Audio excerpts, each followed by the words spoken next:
ನಮಸ್ಕಾರ ಸ್ನೇಹಿತರೆ, ತಮಗೆಲ್ಲರಿಗೂ ಲೋಕಜ್ಞಾನ ಭಂಡಾರ ಯೂಟ್ಯೂಬ್ ಚಾನಲ್ಗೆ ಸ್ವಾಗತ. ನೀವೇನಾದರೂ ನಮ್ಮ ಚಾನಲ್ನ ಮೊದಲ ಬಾರಿಗೆ ವೀಕ್ಷಣೆ ಮಾಡುತ್ತಿದ್ದರೆ ದಯವಿಟ್ಟು ಚಾನಲ್ನ ಸಬ್ಸ್ಕ್ರೈಬ್ ಮಾಡಿಕೊಳ್ಳಿ. ಹಾಗಾದರೆ ತಡ ಮಾಡದೆ ಇವತ್ತಿನ ವಿಡಿಯೋ ಶುರು ಮಾಡೋಣ ಬನ್ನಿ. ಇವತ್ತಿನ ವಿಡಿಯೋದಲ್ಲಿ ನಾವು ತಿಳಿದುಕೊಳ್ಳಬೇಕಾದ ವಿಷಯವೇನೆಂದರೆ, ಆಚಾರ್ಯ ಚಾಣಕ್ಯರವರು ಹೇಳಿರುವ 10 ಉಪದೇಶಗಳು ಪ್ರತಿಯೊಬ್ಬರ ಜೀವನದಲ್ಲಿ ಅಳವಡಿಸಿಕೊಂಡರೆ ಉತ್ತಮ.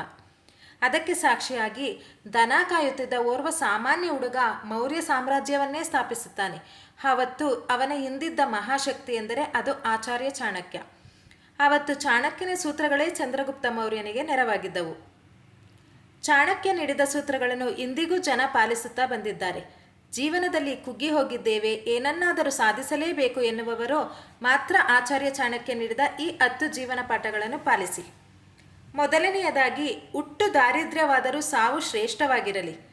ಅನೇಕರಲ್ಲಿ ನನ್ನ ಹುಟ್ಟು ಚೆನ್ನಾಗಿಲ್ಲ, ನಾನಿಲ್ಲಿ ಹುಟ್ಟಬಾರದಿತ್ತೆಂಬ ಕೀಳು ಭಾವನೆ ಇದೆ. ಅಂತಹ ಆಲೋಚನೆಗಳು ಇದ್ದರೆ ಖಂಡಿತ ಬಿಟ್ಟು ಬಿಡಿ. ಅಂಥವರಿಗೆ ಆಚಾರ್ಯ ಚಾಣಕ್ಯರು ಏನು ಹೇಳುತ್ತಾರೆ ಎಂದರೆ, ನೀವು ಇಲ್ಲಿ ಹುಟ್ಟಿದ್ದೀಯಾ, ನಿನ್ನ ಬಳಿ ಎಷ್ಟು ಆಸ್ತಿ ಇದೆ ಅನ್ನೋದು ಖಂಡಿತ ಮುಖ್ಯವಲ್ಲ. ಇಲ್ಲಿ ಮುಖ್ಯವಾಗೋದು ಯಶಸ್ಸು ಗಳಿಸಲು ನೀನು ಯಾವ ರೀತಿ ಕೆಲಸ ಮಾಡುತ್ತಿದ್ದೀಯಾ ಅನ್ನೋದು ಮಾತ್ರ. ಅನೇಕ ಜನರಲ್ಲಿ ಎಲ್ಲವೂ ಇದ್ದರೂ ಕೂಡ ತನ್ನದೇ ಆದ ಐಡೆಂಟಿಟಿ ಸೃಷ್ಟಿಸುವುದರಲ್ಲಿ ಅವರು ಸೋಲುತ್ತಾರೆ. ನೀವು ಹಾಗಾಗಬೇಡಿ. ಅನೇಕ ಜನ ಏನೂ ಇಲ್ಲದೆ ದಟ್ಟ ದಾರಿದ್ರ್ಯದಲ್ಲಿ ಬೆಳೆದಿದ್ದರೂ ಅವರ ಸಾಧನೆ, ಯಶಸ್ಸು ಇಂದು ಕೋಟ್ಯಾಂತರ ಜನರಿಗೆ ಪ್ರೇರಣೆ ನೀಡುವಂತಾಗಿದೆ. ಬದುಕೋದಾದರೆ ಆ ರೀತಿ ಬದುಕಿ ತೋರಿಸಬೇಕು. ಎರಡನೆಯದಾಗಿ, ನಿಮ್ಮೊಳಗೇ ದೇವರನ್ನು ಹುಡುಕಿ. ಮೂರ್ತಿಯಲ್ಲಿ ನಾವು ದೇವರನ್ನು ಕಾಣುತ್ತೇವೆ.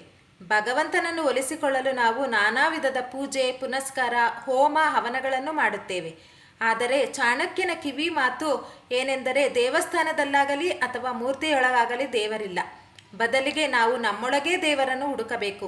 ಯಾಕೆಂದರೆ ದೇವರು ನಮ್ಮೊಳಗೇ ಇದ್ದಾನೆ. ನಮ್ಮ ಭಾವನೆ, ಆತ್ಮವೇ ದೇವಾಲಯ. ದೇವರನ್ನು ಹುಡುಕುತ್ತಾ ದೇವಾಲಯ ಅಲೆಯೋದನ್ನು ಬಿಟ್ಟು ಬಿಡಿ. ನಿಮ್ಮ ಆತ್ಮವೇ ದೇವಾಲಯ, ಅದರೊಳಗಿನ ಭಾವನೆಗಳೇ ಪರಮಾತ್ಮ. ಮೂರನೆಯದಾಗಿ, ಸಾಲ ಪಡೆದುಕೊಳ್ಳಬೇಡಿ. ಯಾವ ವ್ಯಕ್ತಿ ಸಾಮರ್ಥ್ಯ ಮೀರಿ ಸಾಲ ಪಡೆದುಕೊಳ್ಳುತ್ತಾನೋ ಅವನಿಗೆ ಖಂಡಿತ ನೆಮ್ಮದಿ ಇರೋದಿಲ್ಲ. ಒಂದಲ್ಲ ಒಂದು ದಿನ ಬೇರೆಯವರ ಮುಂದೆ ಅವಮಾನವನ್ನು ಅನುಭವಿಸಲೇಬೇಕು.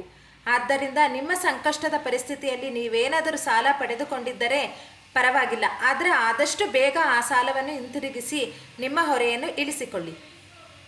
ನಾಲ್ಕನೆಯದಾಗಿ, ಅತಿಯಾದ ಪ್ರಾಮಾಣಿಕತೆ ಖಂಡಿತ ಒಳ್ಳೆಯದಲ್ಲ.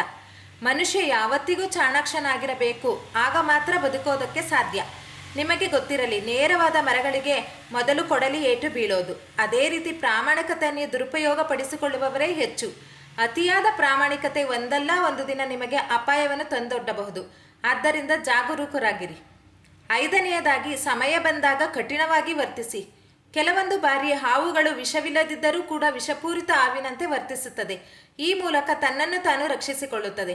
ಚಾಣಕ್ಯನ ಪ್ರಕಾರ ಮನುಷ್ಯರು ಅದೇ ರೀತಿ ಇರಬೇಕು. ಎಲ್ಲ ಸಂದರ್ಭದಲ್ಲಿ ಶಾಂತವಾಗಿದ್ದರೆ ಬದುಕೋದಕ್ಕೆ ಸಾಧ್ಯವೇ ಇಲ್ಲ. ಸಮಯ, ಸಂದರ್ಭ ನೋಡಿ ಕಠಿಣವಾಗಿ ವರ್ತಿಸಲೇಬೇಕು. ಇಲ್ಲವಾದಲ್ಲಿ ಅವಮಾನ, ಮೋಸ, ವಂಚನೆಗೆ ಒಳಗಾಗಬೇಕಾಗುತ್ತದೆ. ಅಷ್ಟೇ ಅಲ್ಲ, ಸಿಗಬೇಕಾದ ಗೌರವದಿಂದ ನಾವು ವಂಚಿತರಾಗುವ ಸಾಧ್ಯತೆಗಳೇ ಹೆಚ್ಚು. ಆರನೆಯದಾಗಿ, ನಿಮ್ಮ ಜುಟ್ಟು ಬೇರೆಯವರ ಕೈಗೆ ಕೊಡಬೇಡಿ. ಗುರುತ್ವಾಕರ್ಷಣ ಬಲ ನಮ್ಮನ್ನು ನೆಲದ ಮೇಲೆ ನಿಲ್ಲಲು ಸಹಾಯ ಮಾಡುತ್ತದೆ. ಇದು ಸಾಧ್ಯವಾಗಿದ್ದು ನ್ಯೂಟನ್ ರೂಪಿಸಿದ ನಿಯಮದಿಂದಾಗಿ. ಅದೇ ರೀತಿ ಇಡೀ ಜಗತ್ತು ಬೇರೆ ಬೇರೆ ಕಾನೂನಿಂದ ನಡೆಯುತ್ತಿದೆ. ನಿಮ್ಮ ಜೀವನದಲ್ಲೂ ಕೆಲವೊಂದು ಕಾನೂನುಗಳನ್ನು ರೂಪಿಸಿಕೊಳ್ಳಿ. ಅದು ನಿಮ್ಮನ್ನು ನಿಯಂತ್ರಿಸುವಂತಹ ಕಾನೂನಾಗಿರಬೇಕು. ಚಾಣಕ್ಯನ ಪ್ರಕಾರ ನಮ್ಮ ಜುಟ್ಟನ್ನು ಎಂದಿಗೂ ಬೇರೆಯವರ ಕೈಗೆ ಕೊಡಬಾರದು. ನಮ್ಮ ಜಗತ್ತಿನಲ್ಲಿ ನಾವೇ ಹೀರೋಗಳಾಗಿರಬೇಕು. ಜನರನ್ನು ಯಾವ ರೀತಿ ನಿಭಾಯಿಸಬೇಕು ಎಂಬ ಪಾಠವನ್ನು ಖಂಡಿತ ಕಲಿತಿರಬೇಕು. ಏಳನೆಯದಾಗಿ, ಶಿಕ್ಷಣಕ್ಕಿಂತ ಉತ್ತಮ ಸ್ನೇಹಿತನಿಲ್ಲ. ಚಾಣಕ್ಯನ ಪ್ರಕಾರ ಜೀವನದಲ್ಲಿ ನೀನು ಏನನ್ನೇ ಗಳಿಸಿದರೂ ಕೂಡ ಅದು ಕೊನೆಯವರೆಗೂ ನಿನ್ನ ಜೊತೆ ಇರುತ್ತೆ ಅನ್ನೋ ನಂಬಿಕೆ ಇಲ್ಲ. ಆದರೆ ಶಿಕ್ಷಣ ಎಂಬ ಒಂದೇ ಒಂದು ಅಸ್ತ್ರ ಮಾತ್ರ ಸಾವಿನವರೆಗೂ ನಿನ್ನ ಜೊತೆಯಲ್ಲಿ ಬರೋದು. ಇದೊಂದೇ ಮಹಾ ಅಸ್ತ್ರ ಜಗತ್ತನ್ನು ಗೆಲ್ಲಲು ನೆರವಾಗುತ್ತದೆ.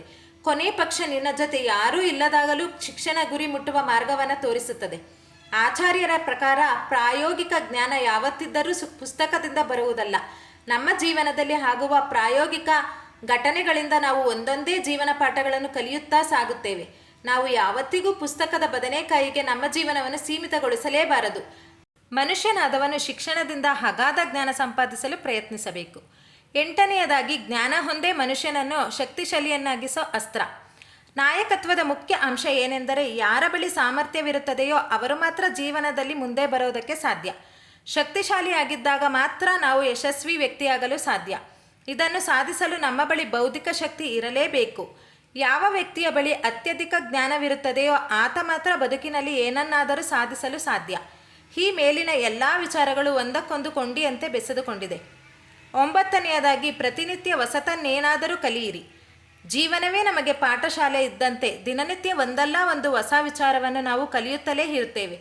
ಆಶ್ಚರ್ಯಕರ ವಿಚಾರ ಏನೆಂದರೆ, ಸಮಯ ಬದಲಾಗಬಹುದು, ವ್ಯಕ್ತಿಗಳು ಬದಲಾಗಬಹುದು, ಸನ್ನಿವೇಶಗಳು ನಿಮಗೆ ಅನುಕೂಲಕರವಾಗಿರಬಹುದು ಅಥವಾ ಆಗದೇನೂ ಇರಬಹುದು. ಆದರೆ ಯಾವತ್ತಿಗೂ ನೀವು ಕಲಿತಿರೋ ಜೀವನ ಪಾಠಗಳು ನಿಮ್ಮನ್ನು ಬಿಟ್ಟು ಹೋಗುವುದಿಲ್ಲ.